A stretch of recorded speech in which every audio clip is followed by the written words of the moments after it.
Hello, everyone. Good evening. Welcome to our panel, Navigating Academia, Industry, and Beyond. My name is William. I am a co-founder and outreach director at Engineer to Empower.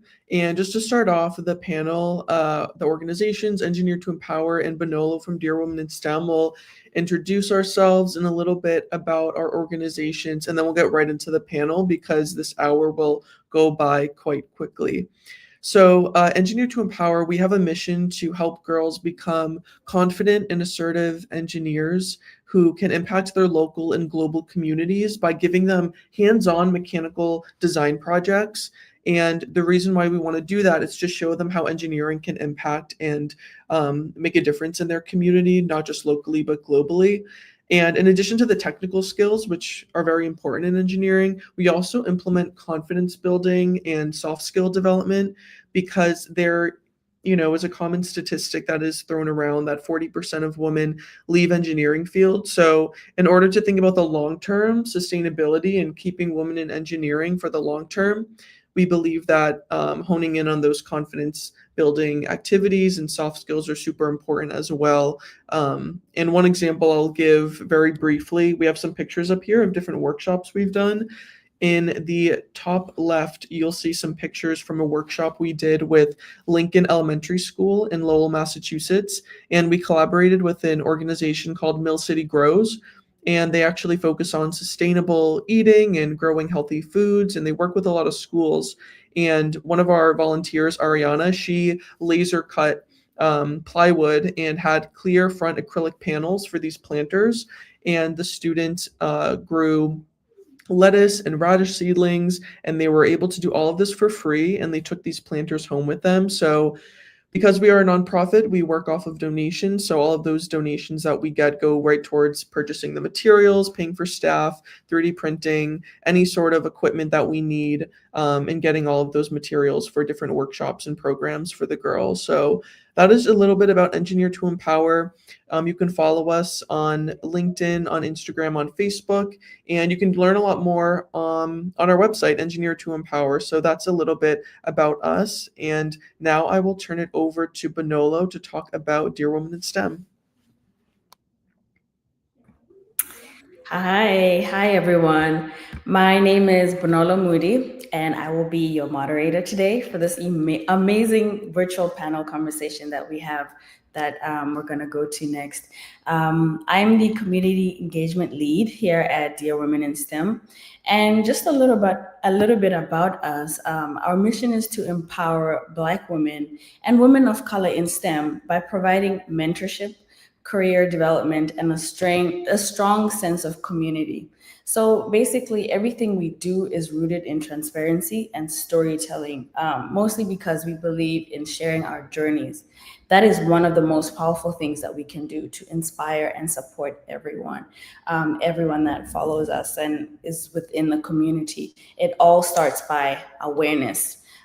Since building Dear Women in STEM by our founder, Lily and Judy, in Boston, we've seen firsthand how much potential there is when women come together to support one another.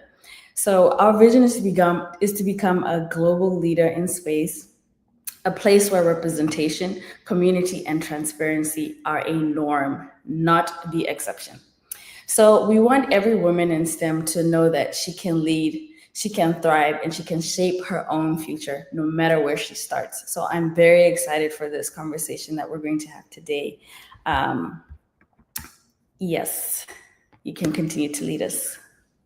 Sounds great. Yeah, awesome. So yeah, that's another context to give is that, in addition to doing workshops and stuff like that, this panel, which is, free to join, that, donations and things like that allow us to do all these additional programming. And I think it's a great collaboration because our organizations have a lot of shared values and a shared mission about, developing and helping professional development and education and support for women in engineering and in those fields. So with that, we can probably go ahead and get started with the panelists and go through our first question, which will also basically cover introduction. So we have three great panelists who are currently pursuing graduate school in different engineering fields, and we can go down the line, we can start with Shelby and then Emily and then Ashling and go through a little bit about your background, a little bit about your industry experience in your current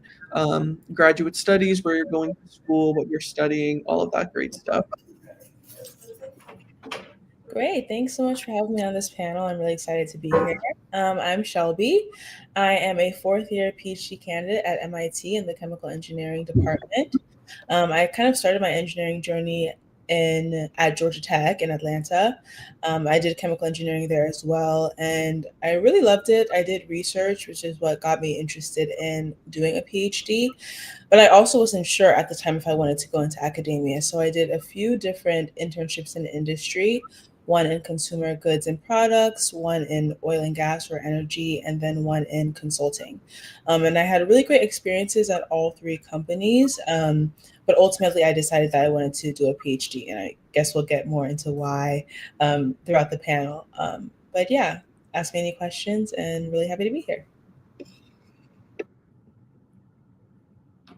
Okay. Hi, everyone. It's really exciting to be here. My name is Emily Garcia. I am an industrial engineering PhD candidate at Purdue University in Indiana. I previously did my bachelor's degree at the University of California, Berkeley, also in industrial engineering. And after graduating from Berkeley, so I actually graduated during COVID. So right after I got to work at Cisco Systems in the Bay Area for a whole summer. And then I started my PhD. So I'm actually in my last year now, yay to that. And my research focuses on optimizing clinical decision support systems. So in other words, I'm in the space of health AI. And I guess throughout my PhD, I have done 2 internships at Johnson & Johnson under pharmaceuticals. I worked with 2 different teams, so I'm very happy to dive deeper into that later on. Yeah.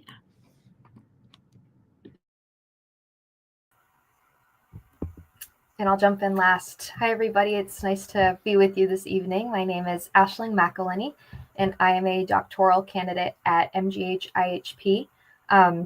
My camera is currently being temperamental, but I will turn it on briefly so you can see who's talking. Hopefully it doesn't crash my audio. But yeah, so I'm currently doing a doctorate at MGH IHP focusing on health science. I just started that this past summer. And prior to that, I did my undergraduate in biomedical engineering, focusing in medical device design. And then I went in to do my master's in public health at Boston University, focusing on global health and human rights and social justice. It's basically kind of trying to work at the intersection of health equity and biomedical engineering. And right now I am working full-time while doing my doctorate at a 3D printer company based in Somerville, Massachusetts, as a healthcare product manager working on 3D printed medical devices. Awesome. Excellent. So to give a little bit more context, actually, so I know Emily from Purdue. So I knew that she'd be a great panelist. I also know Ashling from my undergrad. I also went to UMass Lowell in biomedical engineering. And then I know Shelby from TikTok. So if any of you are on TikTok, that's how I found her. So that's a little bit more context. So we're going to get right into kind of why grad school, kind of that very beginning, that decision-making process, because I know a lot of people can sometimes struggle with, okay, do I go right into industry? Do I pursue a master's degree? Do I pursue a PhD? So sometimes that can be a hard decision because, of course, you want to think about, is it something you can afford at the time? There's, a lot of financial decisions you have to make as well as making sure it's something you want to do to further your career, depending on your goals. So maybe starting in the reverse order, maybe with Ashling, kind of your decision-making process in the context of whether it was your master's or PhD or doctoral studies. Why grad school? What was that final decision? How did that come about? Sure. So the first time I went to grad school, I was faced with the difficult decision of continuing studying engineering or switching into public health. And I did obviously choose to do public health, but I spent a lot of time kind of weighing back and forth.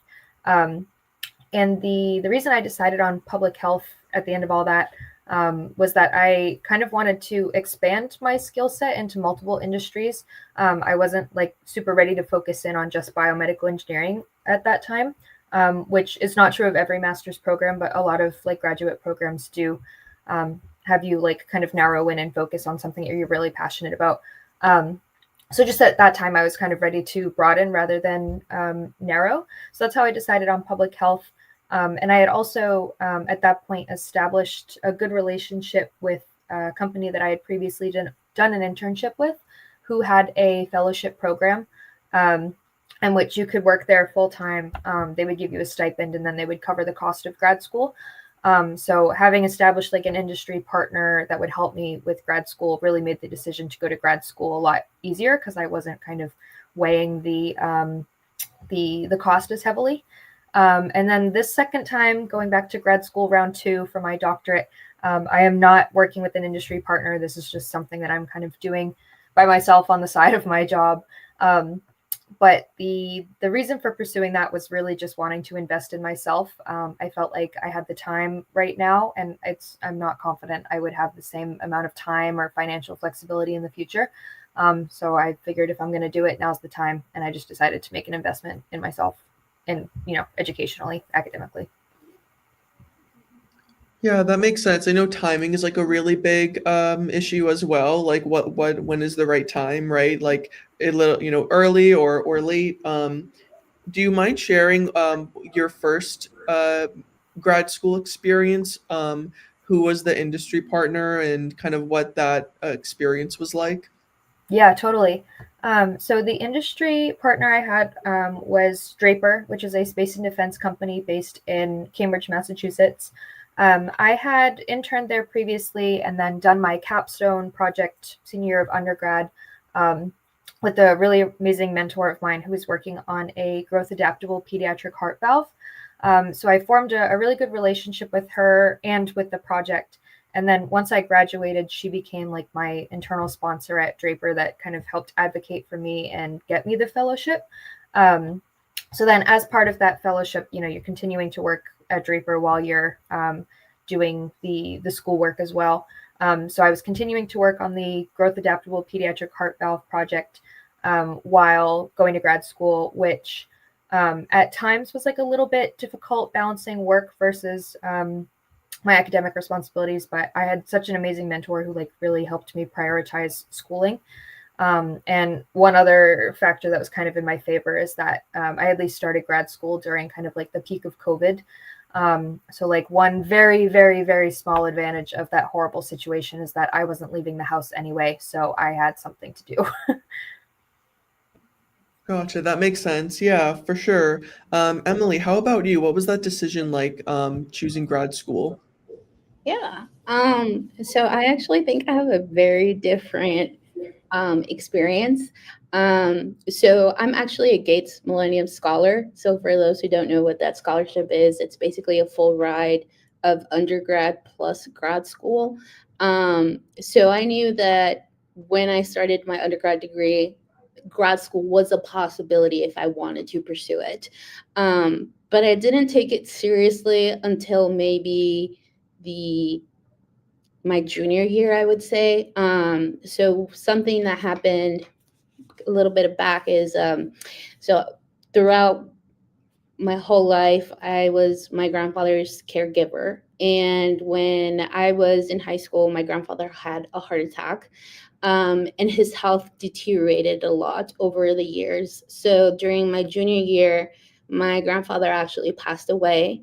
And I realized that I wanted to make a difference in the healthcare system in a way that I was never able to do so for my grandfather. And I knew that like when I went into engineering, like becoming a doctor, a medical doctor wasn't my thing.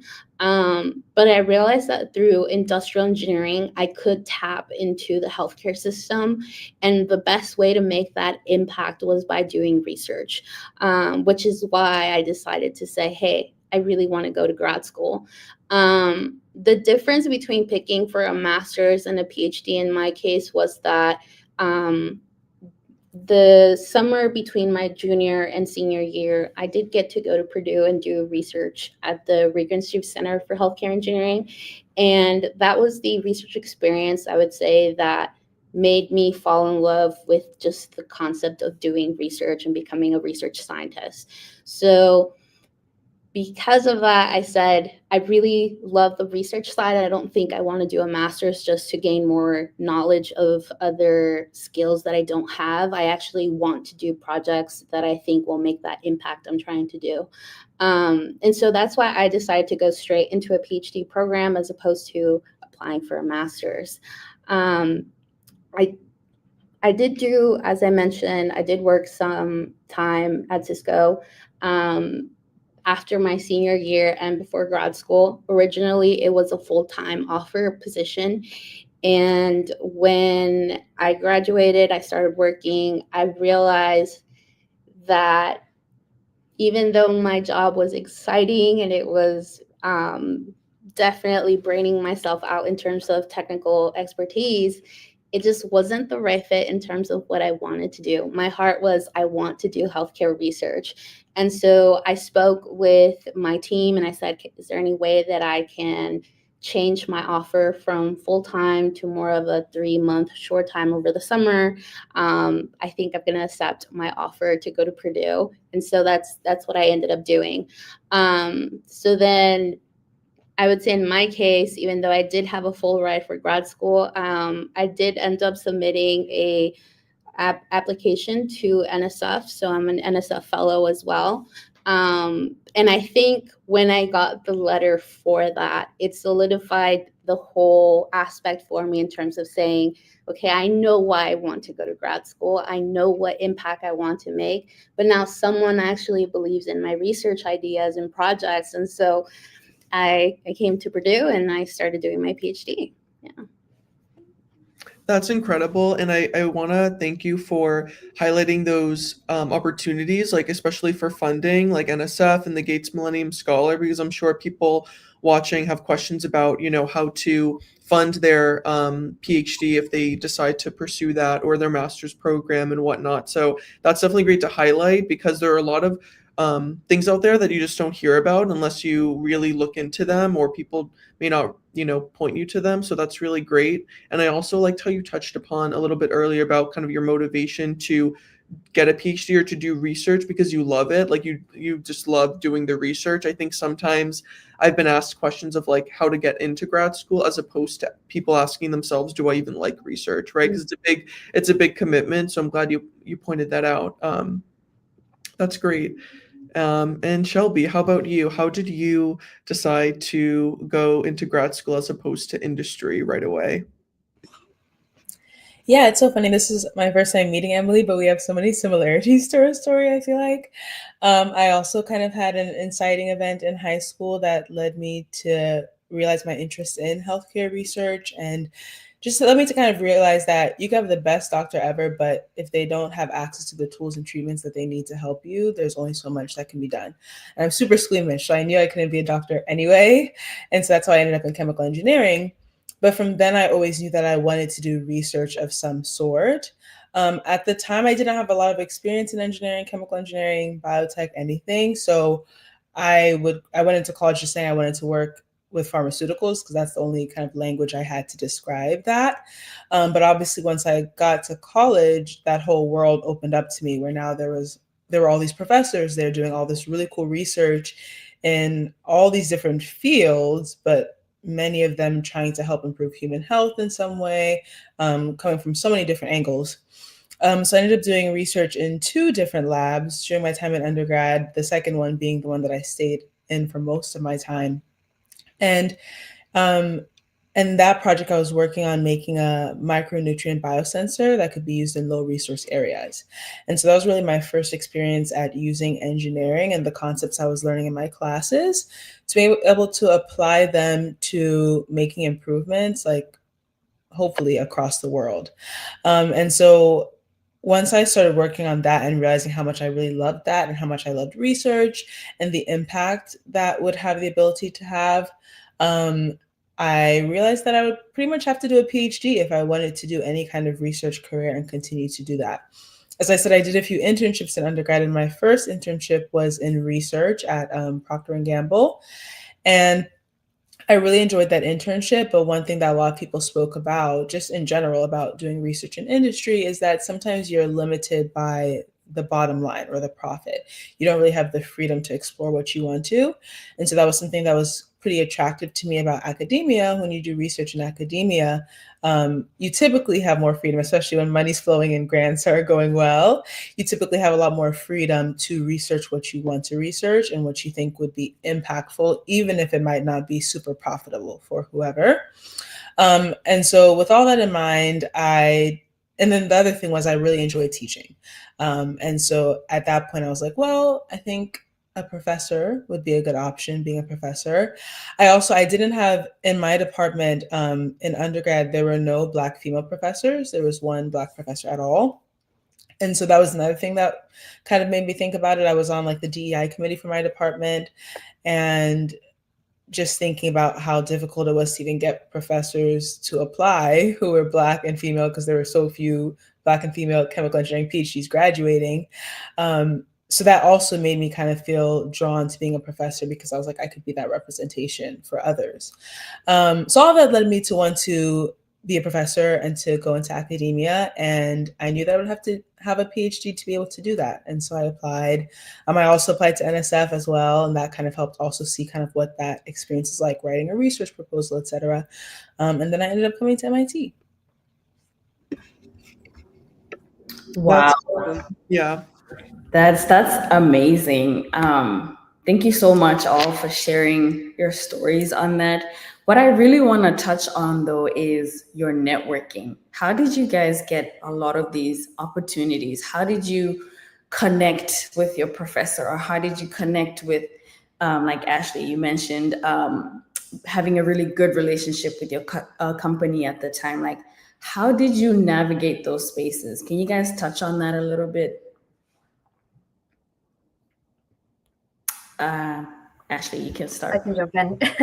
I think, like you mentioned, my mentor in particular, I think me and her really connected right off the bat, because we're both very passionate about like medical device design, specifically for underserved patient populations.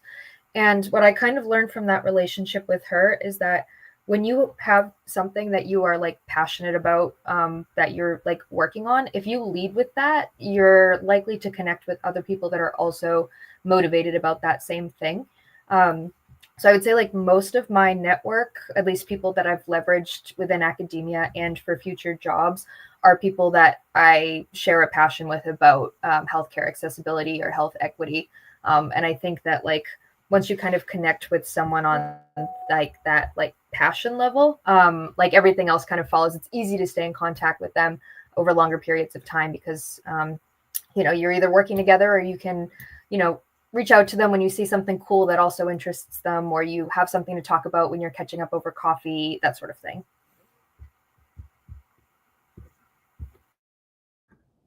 Awesome. How about yourself, Emily? So I guess in my case, I could sprinkle pre and then currently. So before, I would say there are organizations usually affiliated with race groups. So in my case, it was the Hispanic Scholarship Fund. I went as I believe a senior into one of their like youth leadership programs, and they exposed you to the whole concept of going to college, and that is where I heard about the Gates Millennium Scholarship. So I would say look into resources through like organizations that sometimes represent students that want to go into higher ed. I think both of your organizations are great resources to start with already. I would say now as a PhD student or a PhD candidate, I should say, my biggest thing is networking is so scary sometimes. And so if you feel that way, it's totally normal. My goal is when I go to conferences or when I go to events, either through the school or outside, is to make it a goal to at least network with 3 people, because I'd rather connect with 3 people, make 3 meaningful relationships, instead of trying to become the shark or in the whole ocean, and it's just such a scary feeling. I get I would say I have my own social battery life as well, so the more I talk with people, the eventually I end up getting drained, and I'm just like, okay, I need to go tap out, like my own timeout. So that is my advice. I definitely agree with Aisling in terms of, you know, you never know who you end up talking to. And it's sometimes, for example, there's a new professor in my department, and I had heard of her. I knew that she did work similarly in kind of like, there was like a in-between space where I could connect with her. So she does some like human factors in healthcare. I'm more on the AI side and analytical side. But I really wanted to connect with her because she's one of the few Black professors who just came into the department. And so as a minority, I wanted to connect with another minority in the field. I went in just to introduce myself. I ended up coming out of the meeting with her, me pitching myself for her PhD, for her postdoc position for next year. Keep in mind, I was not looking for a postdoc. I was still keeping my options open, but there was something about me connecting with her in the moment that just triggered my, I need to sell myself in the moment and make the most out of the connection that I'm just now starting with this person. So I would say never take for granted who you're meeting, because you never know who you're gonna meet, who you're gonna, what doors and opportunities you're gonna open for yourself. And so that's my quick tip on that. First of all, mind blown by the both of you. I mean, what I'm gathering from that is connecting with people that you have share the same passion with. I think that makes it easier for anyone wanting to network. The nerves will get you. You'll be afraid, like you said, have some fear in networking. If you go to a huge event with a lot of people in the conference room, and the easiest thing, like you said, is just to try pick 3 people, not anyone in specific, but maybe people you're familiar with or people in your field, and then just take it from there. Ashley said it right. Like once you both share a passion, it's just so easy to connect with other people. But let's hear from you, Shelby. Yeah, I feel like those are great answers. Yeah, the one thing I'll just share is kind of what Emily just said is networking can be scary, but you have to do it anyway. I know that's how I got my internships in undergrad, or at least my first 2. I remember when I got to Georgia Tech, it's a really big school, big engineering school. And so all the freshmen were like, we're not even gonna like be involved in, there was career week where like the companies come, we have career fairs, and there are all these events outside of the career fairs too, because there's just so many recruiters on campus. And all the freshmen were like telling me like, there's no point in even going, like we're not gonna get an internship, like don't waste your time, whatever. But I really, really wanted an internship. And so I went to the career fair multiple days. And I also went to some networking events outside of the career fair. And it's so funny because I went to one, and Emily brought up the ones related to like identity. It was actually NSBE, National Society of Black Engineers. And I was a freshman, and I get very nervous at events like this. So when I got there, I didn't know anyone. And so I just sat next to one of the recruiters, which sounds kind of crazy now, but I felt like less nervous sitting next to her versus one of the other like scary older college students. So I sat next to one of the recruiters, and she was actually a recruiter for ExxonMobil, which is one of the big recruiters for chemical engineers.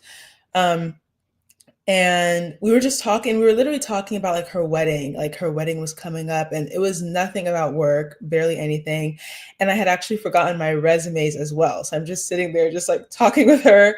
And basically at the end, she was like, come by our booth tomorrow, bring your resume, and we'll talk.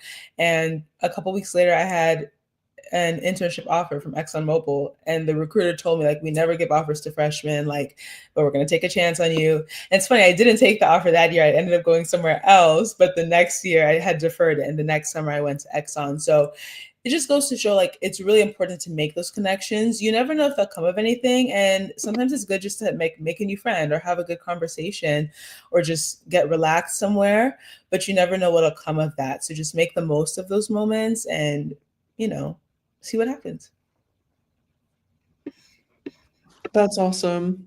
That's actually a perfect segue. I was gonna say, we had a question about tying into like imposter syndrome, because you're mentioning kind of being in different spaces that are kind of intimidating, and you don't know anyone, you're a freshman, or you're early in your career, or you don't know what is going to come out of a potential meeting, and being able to come out of that with something tangible and not expecting it, I think can be also a little bit of like a confidence boost, like, oh, like I was able to secure that relationship or that internship or something. So I'm sure over time that can really help you build up your confidence. But maybe it's something you still feel now, or something that was more towards the beginning of grad school or your career. Do you have any like memories or specific moments, like you said, about feeling imposter syndrome, or general feelings about it, and how you've been able to manage it over time? Do you manage it by like trying to identify opportunities to grow your skills, kind of having that growth mindset? What sort of advice can you give to people who maybe they're undergraduate students right now, or master students, or current PhD students, and they're kind of feeling that, in different spaces, conferences, whatnot, a bit of that imposter syndrome? What could you kind of say to them, or from your own experience? I can go ahead and start this one. I would say throughout my whole career so far, have I felt imposter syndrome? Every year, whether it's a PhD student, a PhD candidate, an undergrad, or in industry. So when I was at Berkeley, I was the only Latina in industrial engineering. At Purdue, I am the only Latina PhD student in general. I think the way I have gone about it is definitely been a growing experience, from understanding what it means to finding advocates for myself. So by that, I mean learning that you don't need someone who looks like you to make you feel better. Sometimes it can be a mentor, sometimes it can be someone completely outside of your field that you can talk to and say, hey, how you have navigated this experience. Something that has helped me now, I would say, is throughout my PhD studies, I am very honest with my advisor. When picking an advisor, I had made sure that it was someone that I could connect with personally, but also professionally. And so sometimes when I feel like an imposter, I do sit down and I tell him, this week I don't feel like I fit in. I feel once again like I'm questioning, am I enough? And my advisor is that person who tells me, look at all the things you've done so far. You did this, you got this done this week, you're going to go present at this conference. And so he's been for sure the person who kind of shakes me up and says, hey, wake up, like you're enough, you're doing great. And that has been super helpful. I would say, unfortunately, I haven't always had someone like that. And so that is where sometimes I do rely on my friends. My mom is my biggest motivator. Sometimes we talk every single day, and she's the one who tells me, how proud she is if something's not going well. She tells me, hey, I still believe in you and you're going to do great. By saying that it has been a growing experience is by, I used to tell people, oh, I'm the only person like myself in my department, to saying, you know what, I want other people who look like me to be in the same space I am. And so it's been a mentality shift from feeling like an imposter to feeling more comfortable owning the space that you walk in.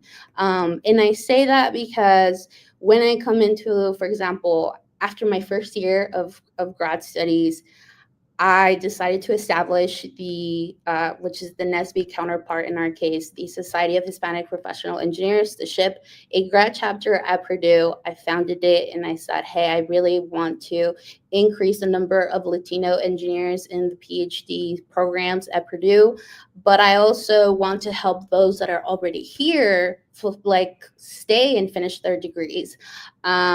I would say imposter syndrome throughout my time sometimes did question me, like, should I quit? Should I leave this? Because I don't feel like this is for me. I compare to myself, to my peers, and I'm like, I don't think I'm doing a great job. And so by founding that chapter, I ended up saying, okay, maybe I'm the only one who looks like myself in my department, but there are others that might relate to me outside of my department. And then I started doing other organizational works. I ended up then becoming a mentorship fellow for the whole university, representing the College of Engineering. And I went from advocating for minorities in grad studies to now advocating also for faculty who feel like they're not good enough in their own departments. And so I would say now I can tell you my department actually uses me as their face for recruitment. If I were telling this to myself my first year, I don't think she would ever believe this. So I went from, I guess in short, imposter syndrome is never going to go away. It's just that you kind of have to learn how to shift your mentality to saying, okay, if I got this spot, if I got this job, if I got this position, it's because someone believes in me. And now I got to learn how to bring that confidence and own the space, because one day, hopefully, someone else will be in my shoes too, and I will be here rooting for them too.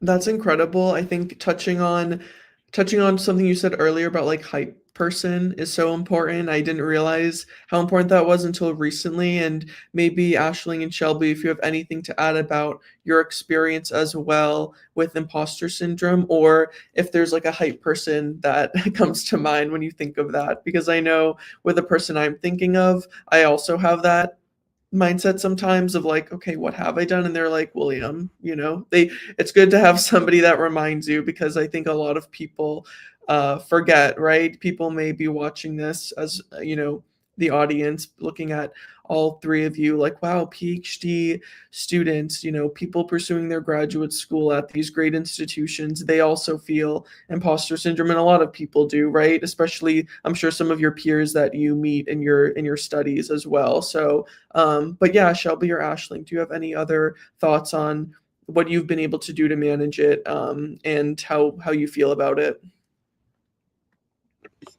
Yeah, I can share a thought. Yeah, I think imposter syndrome is just so natural, unfortunately. And as Emily said, I don't think it's something that you necessarily ever overcome. I've had moments where I feel really good and really smart and like things are going well, and then a lot more moments where I don't feel like that at all. I think one thing that's helped me a lot is community. This is something that most people go through.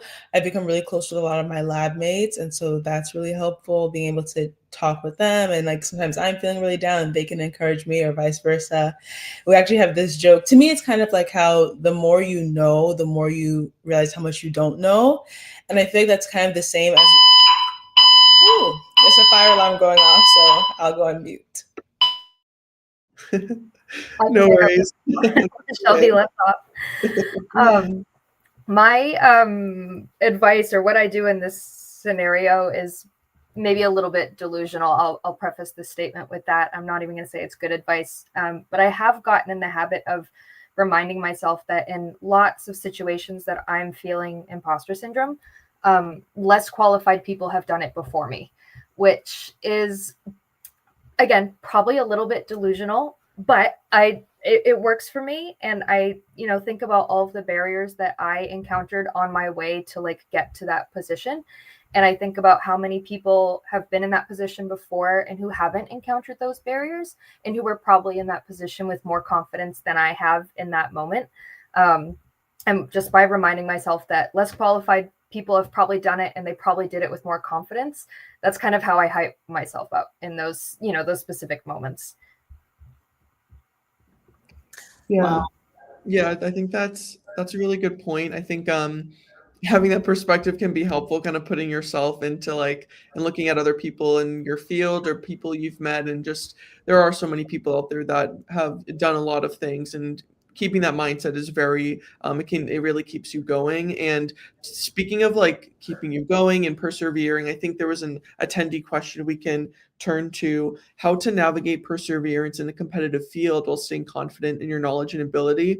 So I think that was something somebody asked, which I think ties really well into what you were speaking of. So Emily or Aisling, if you have any thoughts on, perseverance, right? Because doctoral programs, PhD programs, they're, anywhere from 4, 6 to 7 years. So it can take some time. So keeping that perseverance up while also thinking about, right, your career in industry as well, whether it's internships throughout your program or thinking about after you graduate what you're going to do, thinking ahead in the long term, right? Perseverance. How do you keep that in a field that's can be very competitive, and that kind of might relate to something a little bit later. We talk about the job market and how competitive that can be. But yeah, perseverance. How does that look for you? For me, it really helps to kind of take a zoomed out view on my work. I think a lot of the time when I'm encountering things that make me not want to persevere, it's usually kind of like smaller, short term tasks or activities or conversations or roadblocks that I come into. And it's a lot easier for me to get my motivation up when I can kind of zoom out and remind myself it's not all about this one assignment, or it's not all about like this one task at work. Here's the end goal and here's the impact that I'm trying to have. And it kind of reframes things in a little bit that makes perseverance a little bit easier. I think in my case, I would say embracing being uncomfortable, because it is very easy. For example, I'm actually I'm on the job market. And so when I look at some of these job posts I see, and I'm like, oh no, I don't remember that very well from a class because I haven't taken a class in forever. It's okay to feel that in the moment, because maybe that's not the right job for you. So I think that sometimes we tend to overlook what we do know, and what we do know is probably a lot already. And if we don't know something, hey, we're in STEM for a reason. Like we are very well-rounded minded people that are super curious to learn more and understand why things work a certain way and how to make it better.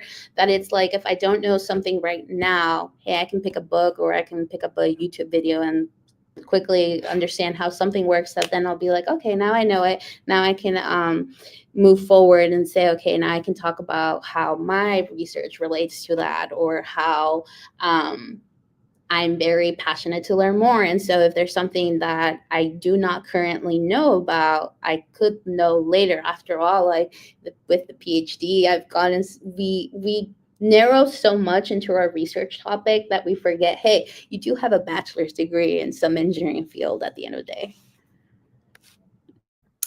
I absolutely love that. I mean, both of you touched on confidence so much, and making sure you just sit in and own your own space.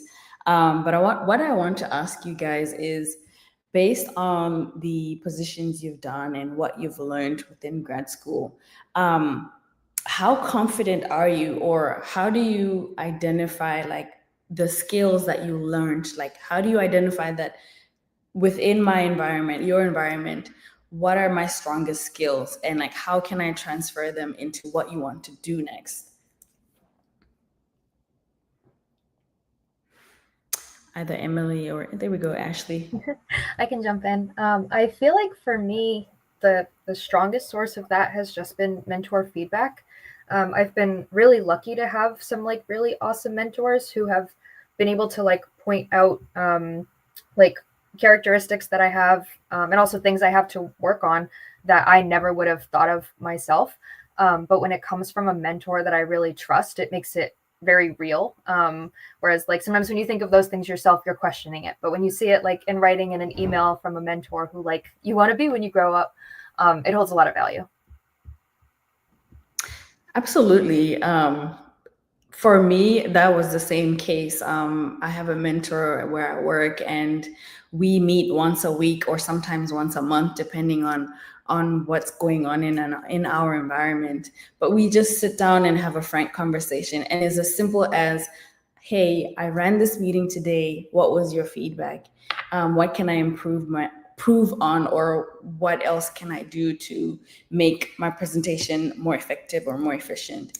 But I definitely like that you touched on having a mentor, that he or she was able to help you identify those skills. So it can be internal or an external source. Emily, you can answer next. So I'm going to touch on something a little similar to what you're asking, which is not necessarily knowing your skills, but knowing how to translate your skills. So I think that, for example, as a PhD student, I think that we get so narrow-minded in believing that all we can do is research, and that's not true. It's like, for example, this semester I'm TAing for the capstone class in the IE department. I have to manage 7 different teams on their projects, and they all work with a different industry partner. Guess what? I'm basically being their project manager because I have to check in and say, hey, were you able to have this meeting with your client? Did you get the problem right? What are we doing for the project? Okay. It's been a way of me saying, wow, I'm actually doing a lot of project managing because I'm managing their own projects, but I'm also handling my own research projects as we're going through the semester. The other thing I really like about myself when I say transferable skills is because I have a technical background, but my research taps into this interdisciplinary space of healthcare. I like to say that I love being the bridge between engineering and healthcare. And by that, I'm able to, do all the technical stuff, do the modeling, do the coding, and come to someone completely on the opposite spectrum of my field and translate what I'm doing, what's the impact of what I found, in a way that they can understand and translate that from my impact to their impact.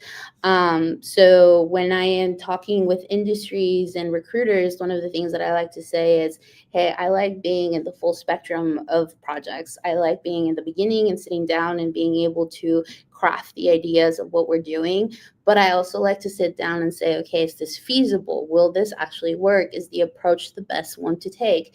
And then I like diving deep into the methodology and saying, hey, I can code. I know how to work some of these algorithms. I know how to build some of these AI tools, and I know how to evaluate them. So I can actually put my hands to work on those technical components, but I can also be the person that you need at the end of the day to tell you, okay, this is how it performed.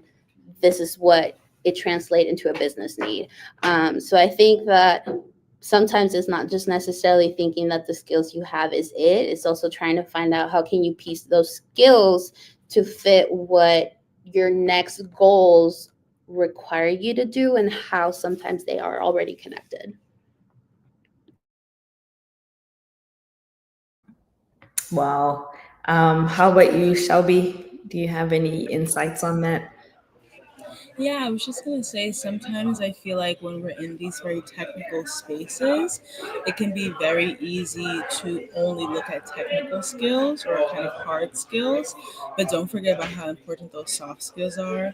I was having a conversation with an undergrad at the beginning of the year, and they were just talking about how, they often compare themselves to other people in their classes based on grades. It's like, oh, this person is smarter than me. And something that I was just telling them is like, that's not like, a grade is not all that goes into who's smart or who's going to do well, in a job or whatever. Like, there's so many other skills that are important. Like, are you good at connecting with people? Are you very hospitable? That can go a long way, right?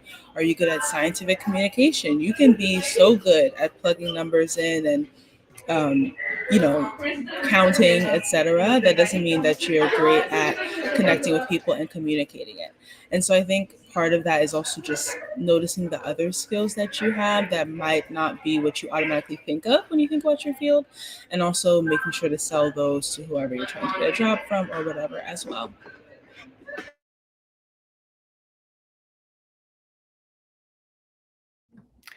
Yeah, that's really great. I think now that we're coming towards the end of the panel, I think all of you touching on sort of the transferring and translating and communicating the skills that you have is very important, because you can spend a lot of time on your research and there's a lot that goes into it. And I know there are some labs where you can get that industry experience with internships over the summer, but other labs where you're really in the lab, throughout the year, even in the summer. So maybe that, industry experience might be a little bit distant if you did it in undergrad, but being able to like translate those skills is very very important, because of course you have so many skills, like you were talking about, Emily, like coding and all these things that, it's not just the research topic you're knowledgeable of. There's all these other skills you can have, on your resume.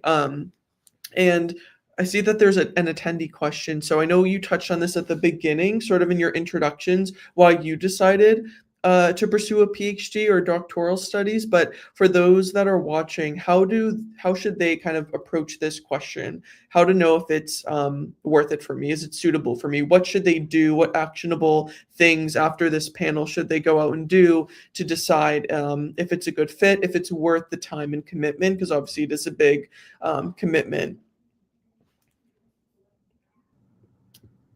So I can go ahead and start this one. So I'm going to quickly say I'm actually been a mentor for undergrad students and those in industry who would like to apply to grad school. So if anyone wants to discuss this more, I'd be happy if you reach out to me and connect with me. But I would say my short answer is two things. One is autonomy. So figure out how autonomous you are. I think that when we go into the PhD, sometimes some professors will have projects that they will hand off to you to be part of. And so that might be your way of, starting to do some research while you figure out what is it that you want to do. But at the end of the day, you are the person who's driving your own research projects. And so if you can be comfortable with saying, okay, I like coming up with ideas and I can think a few steps, what is it that I'm going to try to do, then that level of autonomy is going to be great to make you successful. The second thing I would say is for a PhD specifically, the research component, I cannot stress heavily how important it is, because at the end of the day, we're different from a master's in that we're not just taking courses, we're actually doing that research side of it. So for research, it's okay if you start your application process without fully knowing what is it that you specifically want to do with your research. It's more so like having just a general concept of what field do I want to touch? What is it that I would like to learn a little bit more about? Or do I want to learn how to do work with this specific tool? It's something vague that at least if you can see yourself wanting to learn more about it and being able to work in that space, then everything else falls a little bit easier, because then you're able to say, okay, now I know who I would like, who am I looking for? Am I looking for a professor who works in autonomous vehicles? Am I looking for a professor who works in healthcare? Am I looking for someone who can do more lab work-based work? So those are the two things that I would say are really crucial to understand. Is the PhD really for me, in my opinion? Yeah, I can jump in here too. So my program is not actually a PhD program. It's just a doctorate. And there's a slight difference. I won't go into like the nitty gritty of it, but basically like all PhDs are doctorates. Not all doctorates are PhDs. Whereas a doctorate program usually takes like 4 to 5 to 6 years. PhD usually takes a longer time. Doctorate is a shorter time. So my program I'll be done with in 2.5 years. I explored the option of doing a PhD before deciding on a doctorate. And at least for me, I just wasn't ready to leave my job and commit full-time to doing original research. Which is kind of how I landed on doing a doctorate, because that gave me the opportunity to contribute new ideas to the industry, but not have to like leave my job and like completely commit to a research project in the same sense that a PhD does. So if you are worried about like the commitment of a PhD, I highly recommend exploring a doctorate and just seeing if that may or may not be a good option. And then one other kind of tidbit for that I wish I did before I started my program, but I can offer this as a piece of advice now, is like whatever degree you're considering, try putting it into like LinkedIn Jobs or Indeed and see what jobs are actively pursuing people with that degree. I got kind of lucky that like after I started school and kind of started shopping around jobs, I was suddenly noticing my degree pop up in job descriptions in ways that I like wasn't really expecting. But doing that activity before starting school would have, helped me feel a little bit more confident in my decision, or just gave me more knowledge ahead of time. That's really good advice. I think especially if you know you want to go into industry after your graduate school studies, identifying exactly what type of role and having a clear idea is ideal. Obviously, that's not always the case because there are so many different areas you could go down. But yeah, Shelby, do you have anything else to add about sort of any advice? There was a question before about, for people who are considering whether they want to take that commitment, how to make that decision. Yeah, I would let what you want to do drive that decision. To me, I'm not a person who's just like, oh, any and everybody should get a PhD. I think that it is a long commitment. And I think it is mentally taxing at times. I've had a great experience doing the PhD. I know I made the right decision, but it can be mentally taxing. And so I think you really have to decide, why do I want this? Is it because I feel like I love research? Then I'd say, yeah, like 4 to 5 years of something you love and you're getting paid to do it, and you get to like meet a lot of really cool, amazing professors and other students also interested in it. That's a great deal. Does my career require it? Do I want to be a professor? Then yeah, like there's no question about it. You have to go do the PhD. But if you just kind of want another degree, I would maybe think a little bit more on it about the specific reason, because it is a long time commitment and it is a lot. And I don't think it's necessarily just for everyone to do. But yeah. All right, so now that we're a little over time, why don't we finish up with this one last attendee question? And also, if you have any other pieces of advice, whether it's about industry, applying to jobs, whether it's about going into academia and navigating between both of those things, because they can feel sometimes very different, very separate, but obviously, even at the beginning when Aisling was talking about some of her work that was in collaboration with an industry sponsor, like those are common things as well. But sometimes it's for some people who aren't as familiar with that intersection, it's not as clear. But so what is what is one important advice you would give someone wanting to enter academia in today's climate, especially a foreign international student? Obviously there's been so many different changes over this past year where maybe in prior years people would have said something like, oh, if you can't get a job in the job market right now, you should pursue grad school. But now we have funding cuts, right, from NSF and all these other things, but the job market is also really tough. So it is kind of I don't know if there's any right answer, but anything in your experience that you have as advice for this kind of like a very difficult climate that we're in, with where both options seem almost, very competitive or very difficult, kind of out of our control. One thing I have to contribute here is to not be quick to rule out online or remote options. I really didn't think very much about like online or remote options when I first started looking at programs, but it ended up being a really good fit for me personally because it allowed me to keep working my job and have that security. I did online school during COVID, like the end of my senior year in my master's program. And I found it, difficult for all of the reasons that online school is difficult. And I've been so impressed 5 years later, less than 5 years later, by how far online school has come. It, at least for me, has not been the same as it was when we were like all kind of kept in our houses and like learning how to use Zoom for the first time.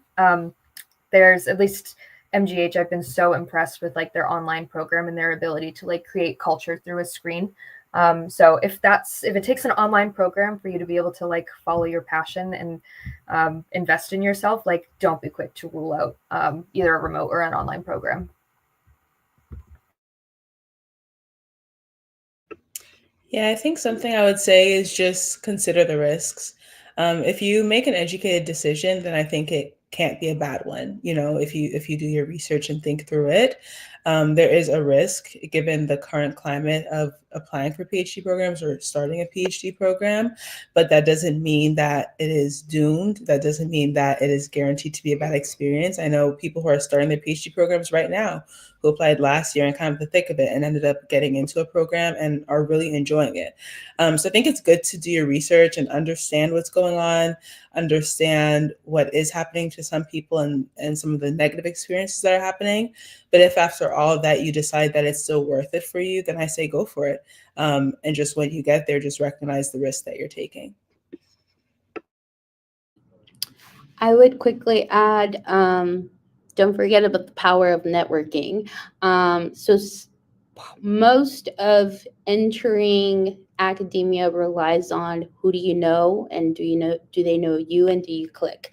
So whether you're going into academia for a full-time job or you're going into grad school, so reaching out to professors, reaching out to administrative staff, anyone you might think of that could be helpful, connecting with them. You never know where it ends.